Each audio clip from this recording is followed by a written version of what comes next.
Alors, donc aujourd'hui, on va parler de climat. Qui connaît la trombine du type qui est à droite, là?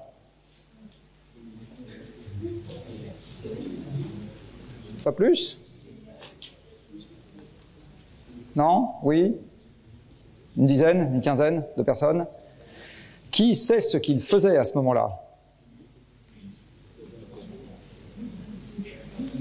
Oui, oui, donc?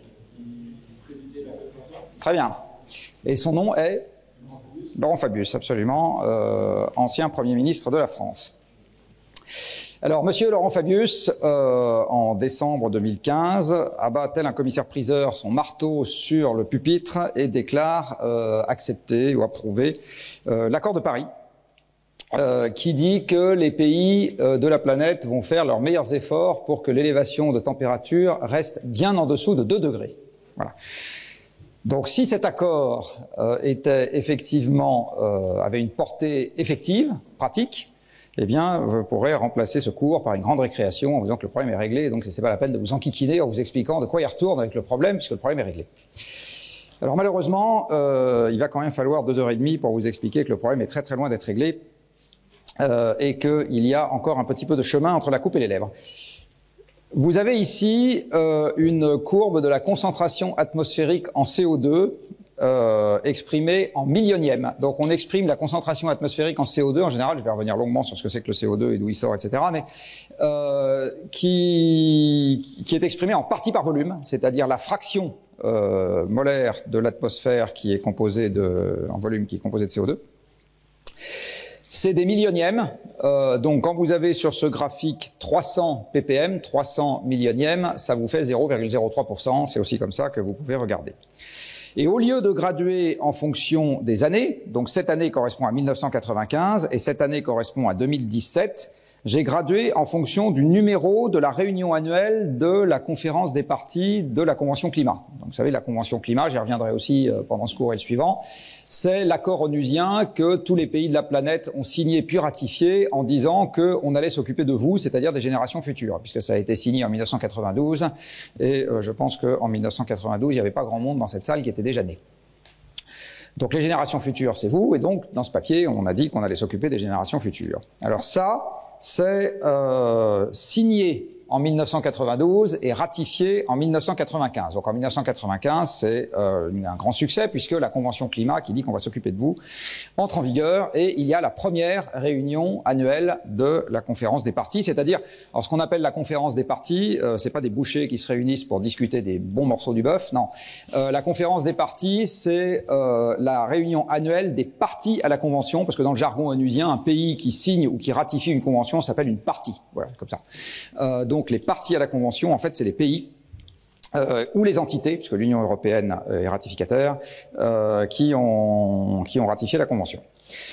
Donc, année 1 de la vie de cette convention qui entre en vigueur en 1995. Grand succès, évidemment. 1997, c'est l'année du protocole de Kyoto, qui est, j'y reviendrai pas en détail, qui est une annexe à la convention climat dans laquelle on dit, ben voilà, il y a un certain nombre de pays dans le monde qui vont prendre des engagements quantitatifs de réduction, dont la France. Donc la France a dit, les réductions qui viennent de chez moi vont baisser de 5% entre telle année et telle année.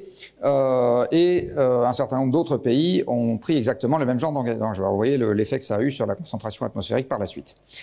Arrive Copenhague, qualifié d'énorme échec. Bon. Arrive Paris, qualifié d'énorme succès. On verra. Donc, cette petite entrée en matière est là pour vous montrer que malheureusement, et on le verra sur un certain nombre d'autres courbes que je vais vous montrer, jusqu'à maintenant, la quantité de bruit fait sur le changement climatique est un paramètre qui n'a pas d'influence sur ce qui se passe vraiment. D'accord ? Donc il y a 2 processus décorrélés dans le monde.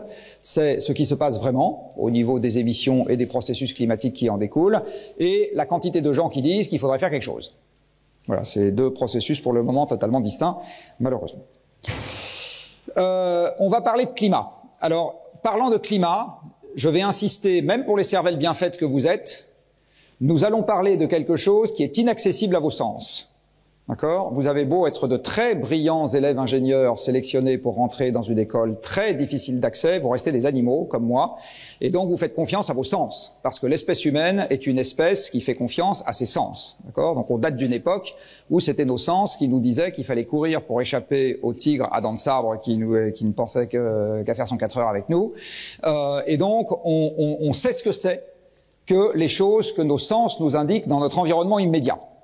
Alors en ce qui concerne les paramètres climatiques, ce que nos sens savent nous indiquer dans notre environnement immédiat, c'est la température qui fait tout de suite là où on est, éventuellement les précipitations qu'il y a tout de suite là où on est, la luminosité qu'il y a tout de suite là où on est, la nébulosité, c'est-à-dire les nuages qu'il y a tout de suite là où on est, le vent qu'il y a tout de suite là où on est, etc.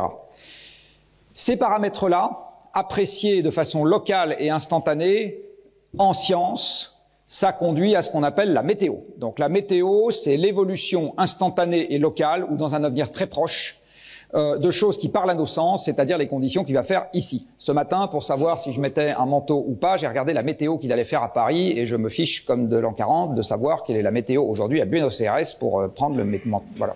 M'intéresse pas. Tout ce qui m'intéresse pour savoir si je mets un manteau ou pas, c'est la météo qu'il va faire à Paris. Alors, le climat, à contrario, dont on va parler maintenant, est quelque chose qui est inaccessible à vos sens, en tout cas de façon directe. Il l'est de façon indirecte, mais il est inaccessible de façon directe, parce que quand on parle de climat, on va parler de moyenne. Or, une moyenne, vous le savez comme moi, c'est une construction intellectuelle. D'accord? C'est une série ou une intégrale, donc c'est pas un truc que vous observez dans la nature. C'est une construction intellectuelle, une moyenne. Or, c'est cette construction intellectuelle qui va permettre de comprendre si oui ou non on est en train de dériver hors norme par rapport à quelque chose qui est notre environnement habituel. Alors vous voyez quand même des manifestations indirectes du climat dans le monde qui nous entoure. Par exemple, dans les manifestations indirectes, il y a la végétation.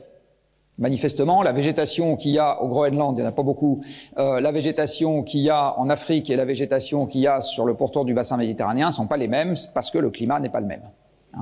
Donc des manifestations indirectes du climat vous en voyez, mais des manifestations directes, c'est-à-dire approcher une moyenne par ses sens, on n'y arrive pas. Alors il y a une confusion. Est-ce qu'on parle d'une temporelle spéciale? Les deux, mon général. La confusion vient de ce que, dans un cas comme dans l'autre, on manipule les mêmes critères, c'est-à-dire que c'est les mêmes variables qu'on manipule, mais dans un cas, on va regarder des valeurs instantanées et locales, et dans l'autre cas, on va regarder des moyennes spatiales ou temporelles, ou les deux. Et les variations régulières de ces moyennes. Par exemple, la variation saisonnière fait partie du climat. Vous avez des variations saisonnières qui concernent la température, ça c'est les moyennes latitudes, qui concernent éventuellement le fait qu'il y ait du soleil, ça c'est les pôles, ou qui concernent le fait qu'il y ait beaucoup de pluie ou peu de pluie, ça c'est plutôt les régions équatoriales. Donc vous avez des variations saisonnières qui ne sont pas toujours les mêmes où que vous alliez. Alors je vais retaper sur mes ennemis préférés, à savoir les journalistes. Je vais vous donner là un exemple de quelque chose qui s'est produit il y a quelques années. De quelque chose qui s'est produit il y a quelques années que j'avais trouvé intéressant. Il y avait eu un moment un article dans le journal, comme il y en a de temps en temps avec des gens qui veulent se rendre intéressants, en disant, quand regardez, il ne peut pas y avoir de réchauffement climatique parce que la planète, en ce moment, ça ne se réchauffe pas, il fait froid. Alors voilà un jour où il se trouve que le hasard a fait qu'il y a eu des anomalies négatives, c'est-à-dire des températures plus fraîches que la moyenne, dans tout un tas d'endroits fortement peuplés. Vous voyez, un bout d'Europe, un bout des États-Unis, un bout du Japon, etc. Alors il se trouve que là où il y a des hommes, il y a des agences de presse et il y a des gens pour envoyer des communiqués de presse. Donc il y a des tas de gens qui disent, regardez, là où je suis, là, aujourd'hui, là tout de suite, il fait froid. Sauf que au même moment, ni les pingouins, ni les dauphins au milieu de l'Atlantique, ni tous ces gens-là n'ont pu dire, ah mais vous savez, chez nous en ce moment, il fait beaucoup plus chaud que la moyenne. Donc si vous faites vraiment une moyenne, c'est-à-dire avec là où il fait plus froid et là où il fait plus chaud, il n'y a pas de problème. La moyenne de l'ensemble de la surface planétaire est bien au-dessus de sa valeur de référence. Voilà, donc il y a, et ça continue de temps en temps, c'est plus rare maintenant, mais enfin, il continue à y avoir quelques personnes qui jouent à ce genre de petits jeux. C'est assez facile, encore une fois, en faisant la confusion entre une valeur instantanée et une moyenne. Ça ne tient qu'à ça. Et c'est très facile, encore une fois, d'abuser les gens qui ne sont pas familiers du sujet, parce que c'est les mêmes paramètres, et parce que nos sens ne nous disent pas ce que c'est qu'une moyenne. Il y a eu un autre travers qui est assez classique, il faut que je change l'année tous les ans, mais bon, c'est toujours le même principe, qui est assez classique quand on s'intéresse à ce sujet-là, c'est de mal interpréter une série. Hein. Donc là, je pourrais dire que l'effet de ce processus, c'est le relèvement des températures. Je pourrais aussi dire que c'est la baisse du nombre de bateaux de pirates, parce que de fait, les sous-vêtements ont diminué en même temps que le nombre de bateaux de pirates a baissé. Enfin voilà, donc c'est très facile de faire une mauvaise interprétation de ce qu'on est en train d'observer tant qu'on n'a pas compris les processus. Hein. Donc il faut être voilà, et du coup c'est très facile d'avoir une mauvaise conclusion. Le climat, c'est donc des valeurs moyennes géographiques et enfin spatiales et temporelles, mais même ces moyennes sont amenées à changer. En fait, le climat de la Terre, depuis que la Terre existe, n'a jamais été stable sur des périodes géologiques. Alors la période géologique, on s'en fiche un peu quand on est un homme ou une femme, parce que votre espérance de vie, si tout va bien, est de l'ordre de grandeur du siècle, même si tout va mal, de quelques décennies, enfin je vous le souhaite. Donc ce qui se passe sur quelques millions d'années... Mais la Terre est passée par des époques très très contrastées en ce qui concerne son climat. Par exemple, il y a eu une époque où il n'y avait pas d'oxygène dans l'atmosphère terrestre, hein, où l'atmosphère terrestre était composée essentiellement de CO2, puis de méthane et d'azote. Il y a eu des époques où la Terre était probablement quasiment totalement englacée. Une calotte qui couvrait la quasi-totalité de la Terre. Il y a eu une époque où il n'y avait pas de continent. Enfin bon, bref, donc la Terre est passée par des états extrêmement variés. Et si on regarde les quelques derniers millions d'années, c'est-à-dire l'ère quaternaire, à ce moment-là, il y a eu, même à ce moment-là, des grandes oscillations climatiques qui sont les glaciations des glaciations, donc le climat n'est pas du tout resté stable. Si on se place à des échelles de temps qui sont le million d'années ou moins, on a un premier facteur de forçage qui s'appelle le forçage astronomique. Alors le forçage astronomique vient du fait que le système solaire, c'est un ménage à 10 et pas un ménage à 2. Et donc la Terre subit l'attraction des grosses planètes du système solaire. Donc on n'est pas dans une ellipse parfaite, régulière au cours du temps, qui est celle que vous savez calculer, je sais plus où, en géométrie, avec juste 2 corps. On est dans un système à 10 corps. D'accord, il marche moins bien. En tout cas, c'est pas régulier. Donc, il y a des variations de l'orbite. Je vais y venir juste après. Et ça peut déformer le système climatique sur des échelles de temps qui sont de l'ordre de la centaine de milliers d'années. Les continents ne sont pas toujours là où ils sont.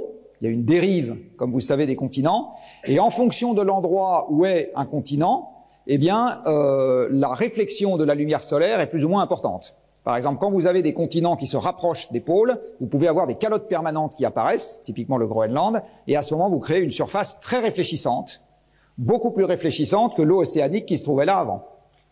L'installation de la calotte antarctique sur le pôle sud, il y a quelques dizaines de millions d'années, alors j'ai lu 30 ici, 15 là, mais enfin l'ordre de grandeur est le même, a refroidi le climat planétaire de quelques degrés, à cause de la création de ce grand miroir qui évacue une partie du rayonnement solaire sans qu'il ait le temps de chauffer le sol.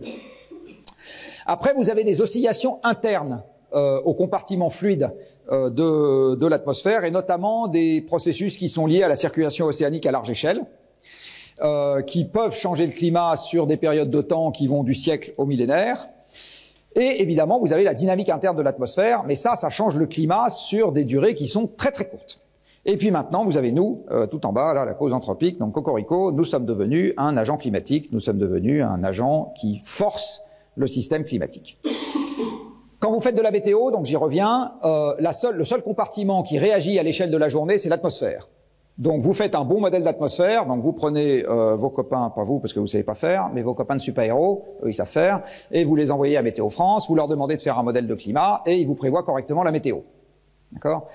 Par contre, si vous voulez regarder comment évolue le système à l'échelle du siècle, ce dont on va parler maintenant, ça suffit plus de faire un bon modèle atmosphérique, ça ne suffit pas. Il faut savoir modéliser l'évolution à ces échelles de temps d'autres compartiments de la planète, et en particulier de l'océan. L'océan, c'est le compartiment fluide qui pilote l'évolution du système climatique à l'échelle du siècle, beaucoup plus que l'atmosphère. Donc si vous voulez faire un bon modèle météo, vous levez le nez. Si vous voulez faire un bon modèle de climat, au contraire, vous baissez la tête. À des échelles de temps encore plus longues, donc comme je le disais, c'est les paramètres astronomiques qui dominent. Alors ces paramètres astronomiques, quelles sont leurs variations ? La première, c'est que, à cause donc de l'attraction des grosses planètes du système solaire, vous avez trois paramètres qui vont varier au cours du temps. La première, c'est que bon, la Terre fait pas une ellipse exacte puisque ça se déforme, mais enfin c'est une quasi-ellipse dont l'excentricité est plus ou moins grande, avec une quasi-périodicité de 100 000 ans. D'accord, ça c'est une première variation qui est introduite par l'attraction des grosses planètes. La deuxième variation qui est introduite par les grosses planètes, c'est que vous avez l'axe de rotation de la Terre qui est plus ou moins incliné sur le plan de l'orbite. Alors vous comprenez que si l'axe de rotation de la Terre était totalement perpendiculaire au plan de l'orbite, est-ce qu'on aurait des saisons? Non, on n'aurait pas de saison. D'accord? Parce que l'inclinaison solaire serait toujours la même toute l'année, donc la quantité de chaleur récupérée à une latitude donnée serait toujours la même toute l'année. Soit dit en passant, climat vient du mot grec klima, K-L-I-M-A, qui veut dire inclinaison. Par contre, quand vous avez une inclinaison extrêmement prononcée, eh bien, selon la période de l'année où vous êtes, vous avez la tête au chaud ou les fesses au froid, enfin ou l'inverse, et donc vous avez un très gros contraste entre les saisons. D'accord? Donc plus l'axe est incliné sur le plan de l'orbite, et plus il se rapproche du plan de l'orbite, on va dire, et plus vous avez un contraste important entre les saisons. Et en particulier, à ce moment-là, vous pouvez avoir des étés plus chauds et des hivers plus froids, quand vous vous rapprochez des moyennes latitudes. Et enfin, la dernière chose qui se passe, c'est que vous avez l'axe, comme une toupie, l'axe de rotation de la Terre qui tourne autour de la perpendiculaire au plan de l'orbite. Ce qui veut dire que, comme vous avez un apogée et un périgée, eh bien, vous montrez alternativement la tête ou les fesses, c'est-à-dire l'hémisphère nord ou l'hémisphère sud, au plus près ou au plus loin du Soleil. Donc, il y a, avec une quasi-périodicité de 20 000 ans, vous avez plutôt l'hémisphère nord quand vous êtes au plus près du Soleil, qui regarde le Soleil, ou plutôt l'hémisphère sud. D'accord? Soit l'un, soit l'autre. Et ça change avec une quasi-périodicité de 20 000 ans. Quand vous mettez tout ça bout à bout, vous avez notamment quelque chose qui varie de manière forte, c'est l'insolation à 65 degrés nord. Vous allez me dire l'insolation à 65 degrés nord, parce qu'on s'intéresse tout d'un coup à l'insolation. Alors pourquoi? Parce que c'est la zone très sensible qui conditionne les entrées en glaciation ou les sorties de glaciation pendant l'ère quaternaire. Parce que c'est un endroit où avec les variations de ces paramètres astronomiques, vous pouvez avoir une variation très importante de l'insolation qui est reçue en particulier en été. Plus l'axe se redresse et plus moins il y a de contraste entre les saisons. Et donc à ce moment, l'été est proportionnellement moins chaud. L'été est proportionnellement moins chaud. Et quand vous êtes suffisamment près des pôles pour qu'il neige quand même l'hiver, à ce moment, vous avez la neige qui n'a plus envie de beaucoup fondre l'été. La neige se met à s'accumuler année après année et vous entrez en glaciation. D'accord? Donc en fait, une des conditions de l'entrée en glaciation, c'est que l'axe se redresse sur le plan de l'orbite. Et corrélativement, quand il s'incline, c'est l'inverse, vous avez des étés très chauds, ça se met à fondre. Donc vous avez ici des variations de l'insolation qui vont avec les entrées et les sorties de la dernière glaciation qui sont illustrées ici. Alors dans tous ces paramètres, il y en a un qui aujourd'hui est devenu le paramètre dominant. Non, pardon, il va falloir que je m'interrompe 30 secondes pour vous retrouver la petite animation qui va bien. Voilà. Ici, vous avez une petite animation faite par les seules personnes sérieuses qui comptent dans ce monde, c'est-à-dire les producteurs de champagne. En plus, c'est vrai. On fait cette petite animation en 2002 pour une conférence qui essaye d'expliquer en quoi consiste la mécanique, on va dire la dynamique de l'effet de serre, qui est un des processus qui est à l'œuvre en ce qui concerne la formation du climat. Alors, vous avez ici une illustration simplifiée de la surface terrestre constituée de sols émergés et d'eau, d'océans, et de l'apport énergétique qui permet à la machine climatique de fonctionner, c'est-à-dire de l'énergie solaire. Parce que la machine climatique, elle est comme toutes les machines au monde, elle est soumise à la première loi de la thermodynamique. Donc pour qu'elle fasse quelque chose, il lui faut de l'énergie. Et cette énergie est essentiellement amenée par le rayonnement solaire. Alors ce rayonnement solaire, quand il arrive à la surface de l'atmosphère, vous en avez en gros un tiers qui est réfléchi vers l'espace par tout ce qui est brillant vu de l'espace. Donc si vous regardez une photo satellite de la Terre, vous avez deux types de surfaces qui sont particulièrement brillantes, qui sont la neige, ça vous allez trouver, et puis les déserts, absolument. Donc vous avez la neige et les déserts qui sont particulièrement réfléchissants. Ça vous évacue à peu près un tiers de l'énergie solaire incidente. Les deux tiers restants, puisqu'ils ne sont pas réfléchis, c'est qu'ils sont absorbés, et ils vont être notamment absorbés par le sol. Alors le sol, comme j'ai envie de dire, comme dans tout système énergétique, va récupérer de l'énergie qui est celle qu'il absorbe sous forme de rayonnement lumineux, enfin de rayonnement électromagnétique pour être plus précis, parce que on va dire que 50% du rayonnement solaire, c'est de l'infrarouge proche, hein. Il y a que 40% de visible et 10% d'ultraviolet. Donc le sol absorbant l'énergie solaire va chercher à se mettre à l'équilibre énergétique, lui aussi, et le sol a trois manières de se mettre à l'équilibre énergétique, c'est-à-dire de restituer en régime stationnaire l'énergie que lui a fournie le soleil. La première manière qu'il a, c'est de la chaleur de contact. Donc vous êtes au-dessus d'un sol chaud, vous mettez de l'air au-dessus, la chaleur se transfère directement par contact. C'est une première manière dont le sol restitue de l'énergie. Une deuxième manière dont le sol restitue de l'énergie, alors c'est pas très bien représenté, mais vous le voyez quand même là avec cette espèce de petit truc flashy bleu là, c'est la chaleur latente de l'eau, évaporation, condensation. Donc quand vous chauffez le sol, qui se trouve être aux 2/3 de l'eau, puisque les 2/3 de la planète sont couverts d'eau, eh bien vous allez évaporer de l'eau, et là vous avez de la chaleur latente qui est utilisée pour l'évaporation, restituée dans l'atmosphère. Et vous allez avoir un troisième mode de restitution de l'énergie, qui est que le sol va rayonner de l'infrarouge. Parce que vous vous rappelez que tout corps au-dessus de 0 Kelvin rayonne quelque chose. Alors le soleil qui en surface est à 6000 Kelvin a un spectre dans lequel il y a beaucoup de visibles, beaucoup d'infrarouge proche, un peu d'ultraviolet. La Terre, qui est en moyenne à 300 Kelvin en ordre de grandeur, enfin un peu plus, 310, a un spectre qui est beaucoup plus long, d'accord, c'est déplacé vers des longueurs d'onde qui sont beaucoup plus importantes. Et dans ces longueurs d'onde plus importantes, il y a essentiellement ce qu'on appelle de l'infrarouge lointain, qui est, soit dit en passant, à peu près le même rayonnement infrarouge que celui que vous émettez vous et qui vous permet d'être vu avec une caméra à infrarouge ou qui permet de regarder les infrarouges qui s'échappent de la passoire thermique dans laquelle vous habitez, si c'est le cas. Voilà. Même, tout ça, c'est dans les mêmes longueurs d'onde. Et il se trouve que l'atmosphère, qui est parfaitement transparente au rayonnement solaire incident, à l'exception de...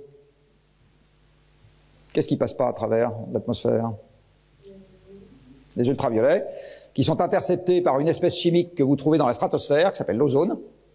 Eh bien, à l'exception de cette interception-là, l'essentiel du rayonnement solaire passe à travers l'atmosphère sans encombre, alors que le rayonnement réémis par la planète, et il s'agit bien de réémis, pas réfléchi, comme je le trouve parfois dans quelques copies, eh bien, c'est de l'infrarouge lointain pour lesquels, l'atmosphère va comporter des espèces qui sont très fortement opaques à ces infrarouges, et très fortement opaques, ça veut dire qu'ils disposent de raies d'absorption dans l'infrarouge lointain. Et en fait, un gaz à effet de serre, c'est ça sa définition, c'est un gaz qui possède des raies d'absorption dans l'infrarouge lointain émis par la planète. Comme l'atmosphère est essentiellement donc opaque à ces infrarouges, elle va absorber l'énergie de ces infrarouges, puisqu'elle les intercepte. Même motif, même punition, l'atmosphère va chercher elle aussi à se mettre à l'équilibre énergétique, et pour se débarrasser de l'énergie qu'elle absorbe, quand elle est à l'équilibre énergétique, elle n'a qu'un seul moyen à sa disposition, elle ne peut pas évaporer de l'eau, tout ce qu'elle peut faire, c'est re-rayonner de l'infrarouge. Et donc ce qui va se passer, c'est que quand vous interceptez les infrarouges émis de la surface, vous les interceptez, vous les réémettez, mais vous allez en réémettre dans toutes les directions. Donc une partie part vers l'espace et va finir par mettre la planète à l'équilibre énergétique vu de l'espace, mais une autre partie retourne au sol et donc contribue à un deuxième chauffage du sol après le chauffage direct du rayonnement solaire.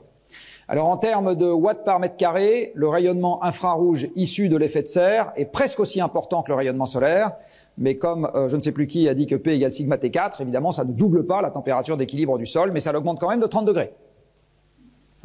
Donc si l'effet de serre naturel n'existait pas, bonne nouvelle pour vous, ce cours n'aurait pas lieu, mauvaise nouvelle, vous n'existeriez pas, parce que la Terre serait trop loin du point triple de l'eau pour que la vie ait pris place, en tout cas pas celle qu'on connaît. Donc l'effet de serre naturel, c'est une très bonne chose, il a permis l'apparition de la vie, et soit dit en passant, par une espèce de magie de l'équilibre des processus, il a baissé l'effet de serre naturel à mesure que la puissance solaire augmentait, parce que depuis que l'étoile Soleil s'est formée, sa puissance a augmenté, Et il y a eu une espèce d'évolution corrélative à la fois de l'effet de serre et de la puissance solaire qui fait que la température de la planète ne s'est jamais beaucoup éloignée du point triple de l'eau. Enfin, en dessous. Elle n'est jamais descendue sous le point triple de l'eau partout. Donc voilà, donc c'est quelque chose d'assez remarquable, on va dire. Ça marche. Là-dessus, on arrive nous. Alors on arrive nous, et l'histoire que je vous ai racontée au premier cours, c'est-à-dire on arrive nous avec nos machines, nos vaches et nos 1, puis 2, puis 3, puis 5, puis 7, puis 8 milliards de bipèdes. Alors ce faisant, nous allons mettre en route des activités qui créent des émissions additionnelles de gaz à effet de serre. Alors, en fait, des émissions de gaz à effet de serre, la planète en fait toute seule aussi, mais nous on en rajoute.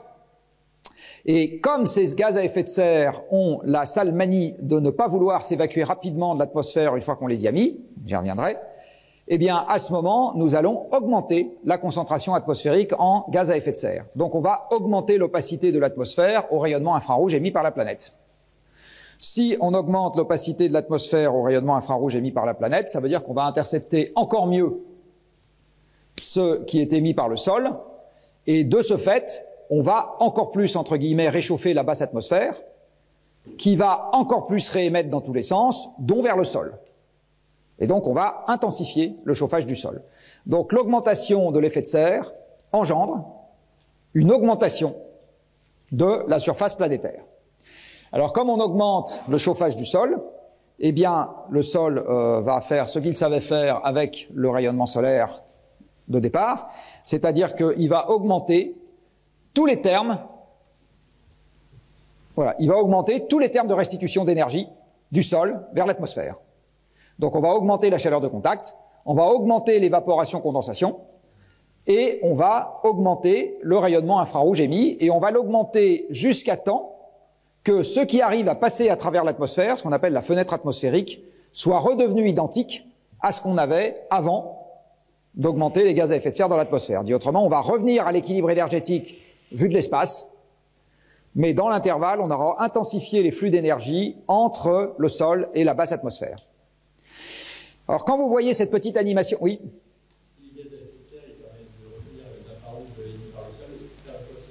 Ils ne les retiennent pas, ils les absorbent. Ils les absorbent et ils les réémettent. C'est un phénomène d'absorption-réémission. Les infrarouges qui viennent du Soleil, c'est des infrarouges de courte longueur d'onde. C'est pas les mêmes. D'accord? Alors que c'est ce qu'on appelle les infrarouges proches. Infrarouge, c'est tout ce qui va au-delà du visible. Donc c'est pas quelque chose qui est extrêmement précis en ce qui concerne les, voilà. Donc on a coutume, de les classifier en infrarouges proches, ce qui est très proche du visible, dans la même gamme dans les mêmes ordres de grandeur de longueur d'onde, et les infrarouges lointains qui sont beaucoup plus loin. Ce que vous comprenez tout de suite en regardant cette animation, c'est que les mouvements convectifs, ou plus exactement les phénomènes extrêmes qui trouvent leur origine dans des mouvements convectifs, vont faire quelque chose entre guillemets. Les phénomènes extrêmes qui trouvent leur origine dans les mouvements convectifs, vous avez les ouragans. Vous savez qu'un ouragan, ça démarre par une convection importante, avec une température de surface de l'océan qui doit être élevée pour que vous ayez beaucoup d'évaporation. Vous avez les orages, vous avez les tornades, et tous ces phénomènes, vous comprenez que le moteur va augmenter, parce que la surface se réchauffe, l'évaporation augmente, mais corrélativement, comme une part croissante des infrarouges terrestres est absorbée près de la surface, il y en a moins pour réchauffer la stratosphère. Donc en fait, on va voir ça au prochain cours, une des marques de l'effet de serre, c'est que la température de surface augmente, mais la température de la stratosphère diminue. Du coup, vous allez augmenter le gradient de température dans la basse couche de l'atmosphère, ce qu'on appelle la troposphère, les premiers 10 km, et si vous augmentez le gradient de température, vous augmentez la puissance convective. Donc vous allez nécessairement, à cause du processus même qui est en cause, changer la dynamique des phénomènes extrêmes ou des phénomènes intenses sur le plan météorologique. Alors, je reviens...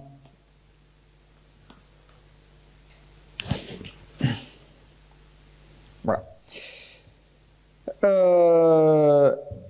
Une fois que je vous ai expliqué ce qu'était l'effet de serre, pour comprendre la suite, il y a quelque chose qu'il faut que vous sachiez, c'est que comprendre l'évolution du climat, sous l'effet des activités humaines, ça ne relève pas d'une seule discipline scientifique. Dans la presse, on voit souvent traîner le terme de climatologue. Et alors, quand on voit ça, on se dit, un climatologue, c'est un spécialiste de l'évolution du climat. Alors, en fait, spécialiste de l'évolution du climat, ça n'existe pas en tant que tel. À aucun moment, il y a eu des disciplines qui s'appelaient spécialistes de l'évolution du climat sous l'effet des activités humaines. Ce qui s'est passé sur les 30 dernières années, c'est qu'il y a une instance de mise en commun des compétences de tout un tas de gens qui s'est créée sous l'égide des Nations Unies, qui s'appelle le GIEC, ou l'IPCC en anglais, ce qui veut dire International Panel on Climate Change, et en français on traduit ça par groupe intergouvernemental sur l'évolution du climat, qui consiste à demander à des chercheurs de mettre bout à bout les trouvailles de tout un tas de disciplines scientifiques pour donner une vision globale de ce problème qui est l'évolution du climat sous l'effet des activités humaines. Mais ça ne relève pas que d'une seule discipline scientifique. Alors par exemple, je vous ai dit que le climat planétaire changeait sous l'effet de l'attraction des planètes. Eh bien, vous avez besoin d'astrophysiciens pour comprendre la mécanique céleste, même sans autres planètes, du reste vous en avez besoin. Vous avez besoin de dynamiciens de l'atmosphère, c'est pas les mêmes. Vous avez besoin de chimistes de l'atmosphère, c'est pas les mêmes. Vous avez besoin d'océanographes, c'est toujours pas les mêmes, etc. Donc vous avez besoin d'un certain nombre pour ceux d'entre vous, par exemple, qui ont entendu parler d'un homme qui s'appelle Jean Jouzel. Jean Jouzel, il est arrangé plutôt dans la catégorie des glaciologues. C'est quelqu'un qui a fait sa thèse sur la teneur isotopique en oxygène 18, si ma mémoire est bonne, dans les grêlons. Donc oui, c'est là qu'il est parti. Donc voilà, donc vous avez besoin de tout un tas de spécialités. Et il a fallu un tour de force à la communauté scientifique pour demander à tous ces gens-là de se parler, pour donner d'une seule voix, avec un guichet unique d'accès à l'information, donc qui s'appelle le GIEC, une vision de ce qu'était l'évolution du climat sous les activités humaines. Alors pourquoi est-ce que je vous dis ça? Parce que quand vous allez interviewer un scientifique dans la presse, aucun d'entre eux n'a, à cause de son travail, j'insiste à cause de son travail, une vue sur l'ensemble de ces disciplines. Il peut en avoir une avec ses lectures. Ça lui est évidemment pas interdit, comme à vous. Mais c'est pas son travail qui va lui donner une expertise de même niveau sur tout ce que vous avez évoqué ici. D'accord ? Donc j'insiste là-dessus parce que c'est important de savoir que vous n'avez pas, encore une fois, de climatologue. C'est quelque chose qui n'existe pas. Alors, des fois, on donne, j'ai envie de dire, l'acception la plus proche de climatologue qu'on puisse trouver dans la communauté scientifique, c'est modélisateur. Donc le climatologue, c'est celui qui fait le modèle, qui intègre les compétences de tous ses collègues. Bon. À la limite, ça, c'est la définition la moins mauvaise, mais c'est quand même quelque chose qu'il est important de garder en tête. Alors je vous disais que je me trompe toujours entre 1824 et 1826, et ben voilà, vous avez la réponse, c'est donc 1824 la bonne date, et donc 1826 les gaz de schiste à l'est des États-Unis. Donc 1824, l'effet de serre est identifié par Joseph Fourier. Vous avez entendu parler de Joseph Fourier? Un tout petit peu, bon. Donc notre ami publie un article dans lequel il dit il y a quelque chose dans l'atmosphère qui fait que les températures au sol sont plus élevées que si ce quelque chose n'existait pas. Donc, il y a 2 siècles, quasi, à quelques années près, eh bien, il y a un scientifique français, Cocorico, qui comprend que les températures au sol sont augmentées par le rôle de l'atmosphère. Vous avez, quelques décennies plus tard, à nouveau un Français, puis un Irlandais, qui identifie les 2 principaux gaz à effet de serre que nous avons dans l'atmosphère, qui sont le dioxyde de carbone et la vapeur d'eau. Donc, le fait qu'il y ait un effet de serre et qu'il soit provoqué au premier ordre par la vapeur d'eau et le dioxyde de carbone, ça a plus d'1 siècle et demi. En 1896, un Suédois, Monsieur Arrhenius, qui se trouve, puisqu'elle est de votre génération, être un des ancêtres de Greta Thunberg. Enfin bon, la Suède est un petit pays, après ils sont peut-être tous l'ancêtre de quelqu'un, mais donc il se trouve être donc un de ses ancêtres. À ses heures perdues, parce qu'il ne pouvait pas regarder la télé à l'époque, fait un petit calcul d'ordre de grandeur sur ce qui se passe si on double la quantité de gaz carbonique dans l'air. Et alors Monsieur Arrhenius dit 2 ou 3 choses qui sont absolument fondamentales. Il dit, 1, si je double la quantité de CO2 dans l'air, la température planétaire monte en moyenne de 4 degrés. Donc en 1896, il y a un premier calcul d'ordre de grandeur qui tombe sur le bon résultat. Paraît-il un peu par chance, m'a dit Hervé Lautreux, mais quand même.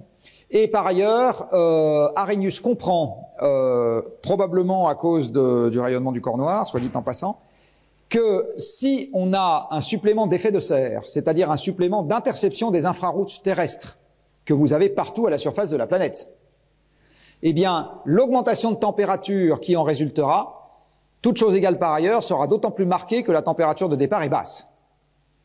C'est-à-dire pour une même puissance re-rayonnée vers le sol, plus la température de départ est basse et plus l'élévation de température est importante, à cause de T4. Et donc Arrhenius dit à cette époque-là quelque chose qui est parfaitement vrai et qui aujourd'hui permet de dire que c'est bien l'effet de serre qui est à l'œuvre. Ça augmentera plus vite au pôle que, enfin, s'il y a plus d'effet de serre, la température s'élèvera plus vite au pôle qu'au tropique. Or, c'est très exactement ce qui est en train de se passer. S'élèvera plus vite la nuit que le jour, et c'est également ce qui est en train de se passer. S'élèvera plus vite l'hiver que l'été, et c'est également ce qui est en train de se passer. Donc Arrhenius a compris ces deux choses-là en 1896, à la fois que ça monte de 4 degrés et que la structure spatiale de cette élévation de température porte une signature particulière qui est bien celle qu'on va retrouver aujourd'hui.